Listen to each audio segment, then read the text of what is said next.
ሰላም እንደምናላችሁልን ክብሯና ክብሯን የታላቁ የማንቸስተር ዩናይትድ ደጋፊዎች በፕሪማች ሪቪው ተገናኝተናል። በቅድመ ጨዋታ ቅኝት ማንቸስተር ዩናይትድ በእንግሊዝ ፕሪሚየር ሊግ የ28ኛ ሳምንት መርሃ ግብር የኦሊቨር ግራስኖርን ክሪስታል ፓላስ በኦልድ ትራፎርድ ያስተናግዳል። ስለ ጨዋታው ሀሳቦችን ልናነሳ ከእናንተ ጋር ተገናኝተናል።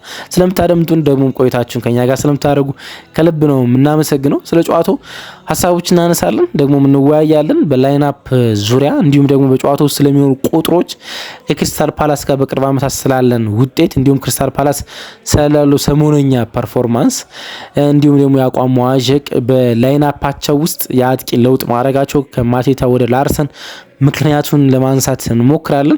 የቤንጃሚን ሴስኮ ፎርም እንዲሁም የማይክል ካሪክ ሪከርዶችንም ለማንሳት እንሞክራለን። በመጀመሪያው ዙር በሰለርስ ፓርክ ክሪስታል ፓላስ ማሸነፍ ችለን ነበር። ይሄኛው ጨዋታ ደብል ለመስራት የሚደረግ ነውና ከረጅም ዓመት በኋላ ነው ክሪስታል ፓላስን ካምባክ ለማሸነፍ የምንጫወተው። ስለዚህ ጉዳዩን መጠነኛ ሀሳቦችን እንሰነዝራለን። ብቻ በጨዋታው ዙሪያ ላይ ያሉትን ጉዳዮች ኦፕታም በጨዋታው ግምቱን ጨዋታው ስንት ድረስ ይጠናቀቃል የሚሉትን ያነሳቸውን ጉዳዮችም እናነሳለን። በክሪስታል ፓላስ በኩል እነማን በጉዳቱ ምክንያት አይኖሩም እሱንም እንዳስሳለን። ብቻ አብራችሁን ቆዩ፣ አድምጡን፣ እንዲሁም ሰብስክራይብ አድርጉ፣ ላይክ አድርጋችሁ ቪዲዮን ጀምሩ። የኮሜንት መስጫው ባር ደግሞ እናንተን ይጠብቃል የጨዋታ ግምቶቻችሁ እንድታሰፍሩበት ማለት ነው። አብራችሁን ስለምትቆዩ ሁሉንም ነገር ስለምታደርጉልን ከልብ እናመሰግናለን። ከመሸጋገሪያ ሙዚቃ በኋላ ተመልሼ እመጣለሁ። ግሎሪ ማን ዩናይትድን በጥቂቱ አድምጠን ተመልሼ እመጣለሁ።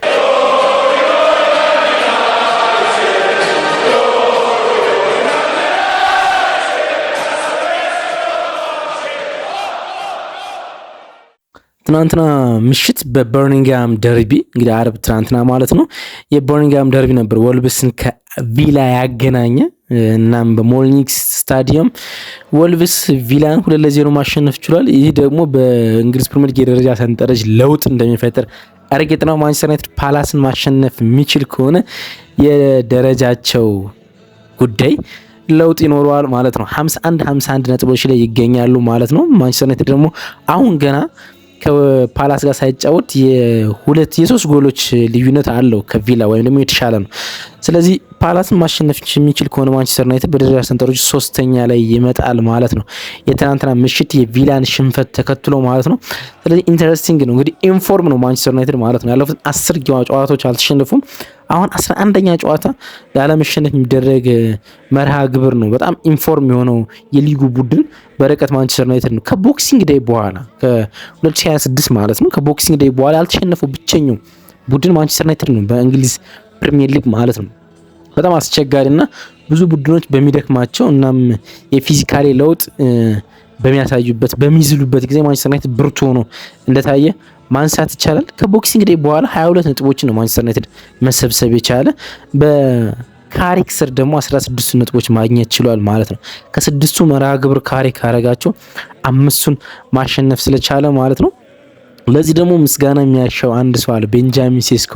ምክንያቱም በኦልድ ትራፎርድ ከፉልሃም ጋር፣ በለንደን ስታዲየም ከዌስትሃም ጋር፣ በሄልዴክሰን ከኤቨርተን ጋር የተከናወኑትን ጨዋታዎች የቤንጃሚን ሴስኮ የመጨረሻ ደቂቃ ጎሎች በጣም አስፈላጊ ናቸው። እርግጥ የኤቨርተኑ የመጨረሻ ደቂቃ አይደለም፣ ግን ደግሞ ኢንተረስቲንግ የሆነና ብቸኛ ጎል እንደሆነ ማንሳት ስለሚቻል ማለት ነውና በካሪክ ስል አሁን ነገሮች በጣም አስደናቂ እንደሆኑ ማንሳት ይቻላል። በጣም አስደናቂ ማለት ነውና የማንቸስተር ዩናይትድ 10 ጌም ያለመሸነፍ ጉዞ አንድም በቤንጃሚን ሴስኮ እርዳታ የተገኘ እንደሆነ ማንሳት ይቻላል። ዩናይትድ በታሪኩ ረዥሙ ያለመሸነፍ ጉዞ 14 ጨዋታ ነው። ከጃንዋሪ እስከ ሜይ 2021 በኦሊጎኖ ሶልሼር ስር የነበረው ጉዞ በማንቸስተር ዩናይትድ ውስጥ የ14 ያለመሸነፍ ጉዞ አለ። አሁን ይሄኛውን የፓላስ ጨዋታ ማንቸስተር ዩናይትድ ሳይሸነፍ የሚቆይ ከሆነ 11 ይሆናልና ለዚህ ሪከርድ እየተንደረደሩ እንደሆነ በፍጹም ማንሳት ይቻላል። ያ የኤቨርቶን የመጨረሻው የሄልዴክሰን ጨዋታ ውስብስብ ነገሮች ነበሩት፣ ግን በማይክል ካሪክ ስር ውስጥ ከተገኙ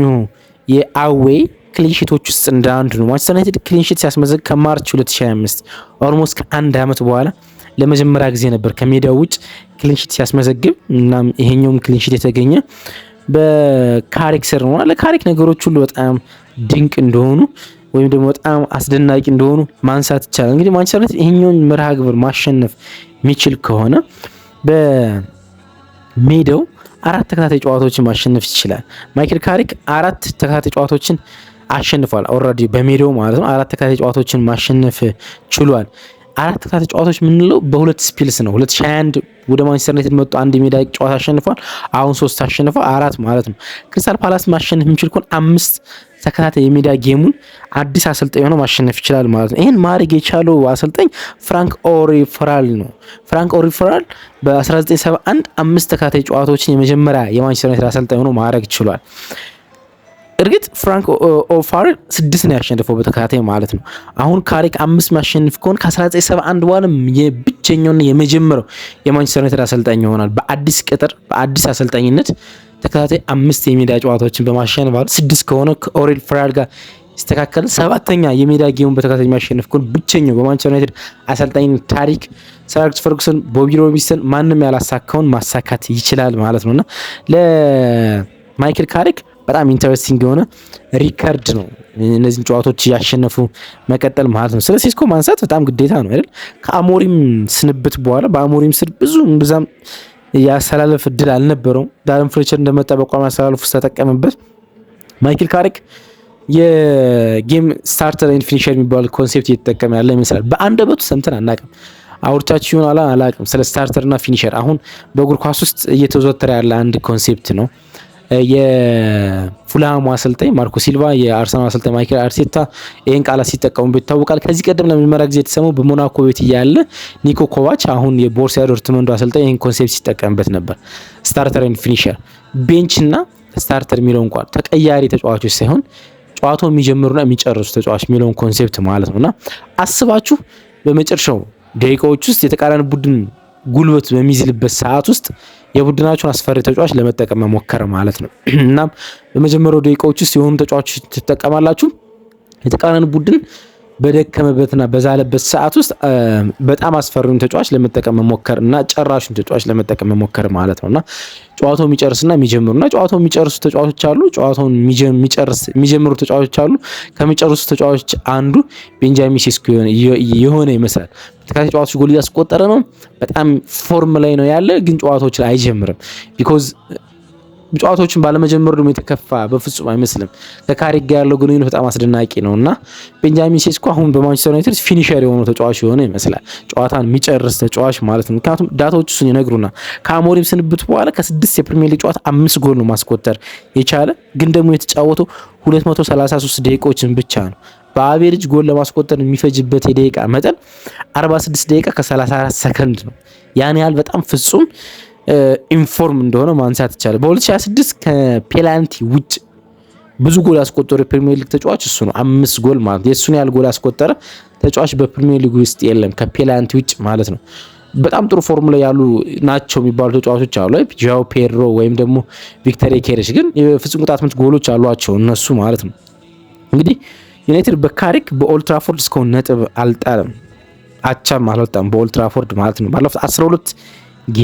ባለፉት 12 ጌም 27 ነጥብ ሰብስበዋል እና በጣም የሚደንቀው ነገር ከአለፉት 12 ጌሞች በፊት ባለፉት 13 ጌሞች ከ12 ጌሞች ርቀን ሄደን ወደ 25ኛ ሳምንት ማለት ባለፉት 13 ጌሞች 16 እጥፍ ነጥብ አሁን በቅርብ 12 ጌሞች መሰብሰብ ተችሏል ማለት ነው። 16 እጥፍ ነው የምላችሁ፣ 16 እጥፍ ትዋይስ አይደለም 16 እጥፍ ማለት ነውና በሜዳችን በምናደርጋቸው ጌሞች ስንቸገር ነበር። አሁን ግን በቀላሉ በሜዳችን ነጥቦችን እየሰበሰብን እንደሆነ ማንሳት ይቻላል። ፓላስ ባለፉት 3 ጌሞች ወደ ፎርሙ እየተመለሰ ያለ ይመስላል።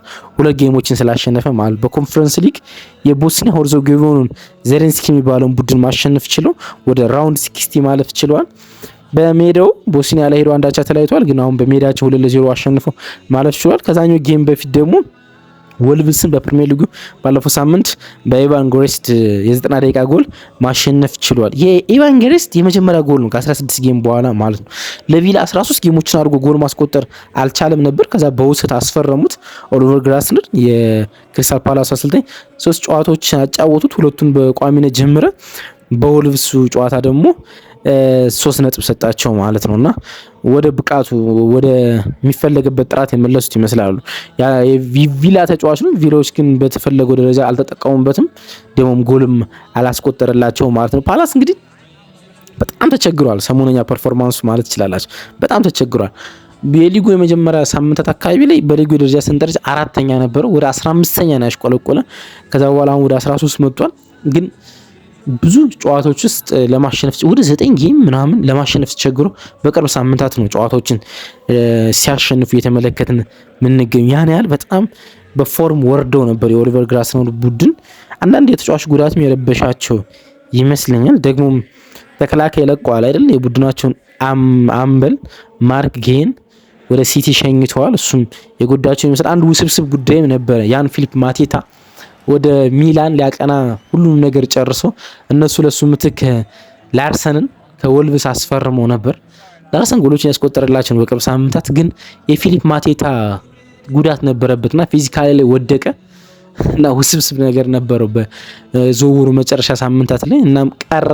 እስካሁን ድረስ አልተጫወተም። ጉዳቱም ይሆናል ደግሞ በስነልቦና ረገድ ልክ አይደለም ይባላል። ምክንያቱም ወደ ሚላን ለማቅናት ሁሉም ነገር ጨርሶ ስለነበረ ሚላን ሳንሴሩም ደርሶ ሜዲካል አድርጎ ስለነበረ ማለት ነውና ተጎደው መናገር ይቻላል። እንግዲህ ፓላስ ሁለተኛው ለንደን ቡድን ለመሆን ይህን ጨዋታ ያከናውናል። እንግዲህ ሁለት ተከታታይ ጨዋታዎችን ወደ ኦልድ ትራፎርድ መጥቶ ማሸነፍ ችሏል። በሮበን አሞሪም ስር ማንቸስተር ዩናይትድ እያለ ማለት ሁለት የኦልድ ትራፎርድ ጨዋታዎችን በተከታታይ ማሸነፍ ችሏል። ሶስት ተከታታይ አንድ የለንደን ቡድን ማንቸስተር ዩናይትድን በሜዳው መጥቶ ያሸነፈው ቼልሲ ነው። ከ1967-68 ሲዝን እስከ 1969-70 ሲዝን በሁለቱ ዓመታት በሶስቱ ዓመታት በተከታታይ ሶስቴ ወደ ኦልድ ትራፎርድ መጥቶ ማንቸስተር ዩናይትድን ማሸነፍ ችሎ ነበረ። እናም ከዛ በኋላ ይሄን ነገር ለማድረግ ፓላስ እድል አለው ነገ በኦልድ ትራፎርድ ማሸነፍ የሚችል ከሆነ 11 ሰዓት ላይ ማለት ነው። ይሄን ግን የማይክል ካሪክ ቡድን የሚፈቅድለት በፍጹም አይመስልም።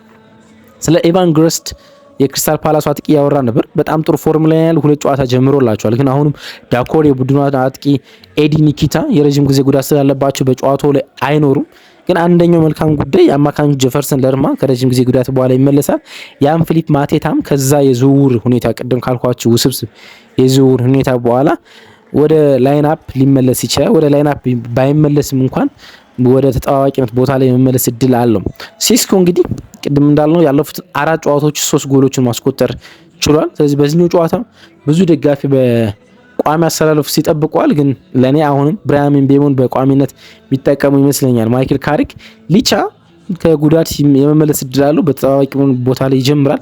ሜሰን ማውንት ዴሊት በዚህኛው ጨዋታ አሁን በድጋሚ በጉዳት ምክንያት ማይኖሩ ተጫዋቾች ናቸው። የእርስ በርስ ግንኙነታቸውን በቅርብ ዓመታት ውስጥ እንመለከት። እንግዲህ የመጨረሻውን ጨዋታ በሴልኸርስት ፓርክ ማንቸስተር ዩናይትድ 2-1 ያሸነፈ ሁላችሁም ታስታውሱታላችሁ ብዬ አስባለሁ። አስደናቂ ካምባክ ነበር። ያን ፊሊፕ ማቴታ ፍጹም ቅጣትም ታስቆጠረ 36ኛው ደቂቃ ላይ። ከዛ በኋላ ግን በሁለት የብሩኖ ፈርናንዴዝ አሲስቶች ሜሰን ማውንትና ጆሹዋ ዚርክዚ ተቀይረው ገብተው ጎል አስቆጥረው ካምባክ አድርገው ነበረ ወይም ደግሞ ማሸነፍ ችለን ነበረ በሴልኸርስት ፓርክ። አሁን ከ2017-18 ሲዝን በኋላ ለመጀመሪያ ጊዜ ፓላስ ላይ ደብል ለመስራት ነው የምንጫወተው ወይም ደግሞ ካምባክ ለማሸነፍ ማለት ነው። እንዳልኳችሁ ከ2017-18 ሲዝን በኋላ ያለፉት 8 ዓመታት ፓላስን ካምባክ አላሸነፍ ነው ደብል ማለት ነው።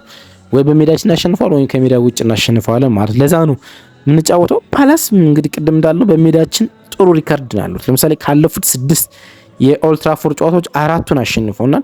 በተከታታይ ደግሞ 2ቱን ማሸነፍ ችሏል ማለት ነው። በጣም ይገርማችሁ ያለፉት 6 ጨዋታዎች ስተን 22 ሳምንት ወደ ኋላ ብንሄድ 2 ጨዋታ ብቻ ነበር ያሸነፈን በኦልድ ትራፎርድ 2 ጨዋታ ብቻ። እንዴት በቅርብ ዓመታት በኤክቲናግ ስርና እንዲሁም ደግሞ በሮበን አሞሪም ስር መጥፎ እንደነበር ነው የሚያሳይ ሪከርድ ይመስለኛል። የመጨረሻ 22 ጨዋታዎችን ብትወስዱ 17ቱን ተሸንፎ 2 ብቻ ነበር ያሸነፈን። ከመጨረሻ 6 ግን 4 ማሸነፍ ችሏል እና በቅርብ ዓመታት የነበሩ ሪከርዶች ምን ያህል መጥፎ እንደነበሩ የሚያሳይ ይመስለኝ። ኦፕታይን ጨዋታ የማሸነፍ ግምት በርቀት ነው ለማንቸስተር ዩናይትድ የሰጠ 55.9% ይህን ጨዋታ ማንቸስተር ዩናይትድ የማሸነፍ እድል አለው ብሏል። እንዲሁም 21.3% ደግሞ ኤግሪሶች ወይም ክሪስታል ፓላሶች የማሸነፍ ግምት ሲኖራቸው 22.8% ደግሞ ጨዋታው በአቻ ውጤት የመጠናቀቅ እድል አለው። በቅርብ ካረግናቸው መርሃ ግብሮች ውስጥ በ3 ሴንትራል ዲፌንሶች ከሚጫወቱ ቡድኖች ውስጥ አንዱ ነው የምንገጥመው ማለት ነውና ጨዋታው ሌላኛ መልክ በቅርብ ከገጠምናቸው ቡድኖች ሌላ መልክ ይኖራቸዋል። 3 ሴንተር ባክ ነው የሚጠቀሙት፣ 2 ዊንግ ባኮች አሏቸው። ስለዚህ ጥቂት ለወጥ ያለ ባህሪ ያለው ቡድን ነው ክሪስታል ፓላስ ማለት ነው። ወደ ኦልድ ትራፎርድ መጓዙን ተከትሎ ደግሞ በበዛለው ብሎክ የመጫወት እድል ይኖረዋልና ፎርም ላይ ያሉ 2 ተጫዋቾች አሏቸው ግሮይስድና ላርሰን።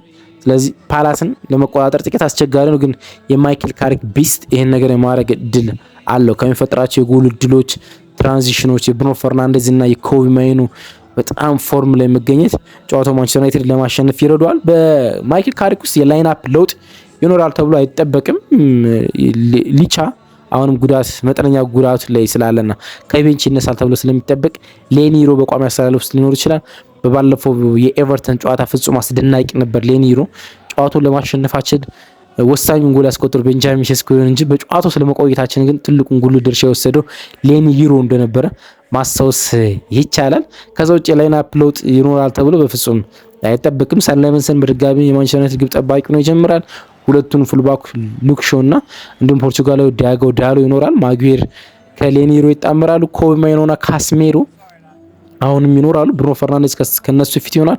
ሁለቱን ኮሪደር ወይም ሁለቱን ቻናል መጠነኛ የአቋም መዋዠቅ ውስጥ የሚገኙ አማድ እና ማቲያስ ኩኛ ይኖራሉ። ከፊት ለፊት ደግሞ ብራያን ምቤሞ ይኖራል ተብሎ ይጠበቃል ማለት ነው። የጨዋታ ግምቶቻችሁን የምታስቀምጡበት ሰዓት ደረሰ። ግምቶቻችሁን አስቀምጡልን። እናም ስማችሁና ከየትኛው ከተማ እንደምጽፉልን አስቀምጡልን። ሁሉንም ስለምታረው ከልብ እናመሰግናለን። ባይ እንወዳችኋለን።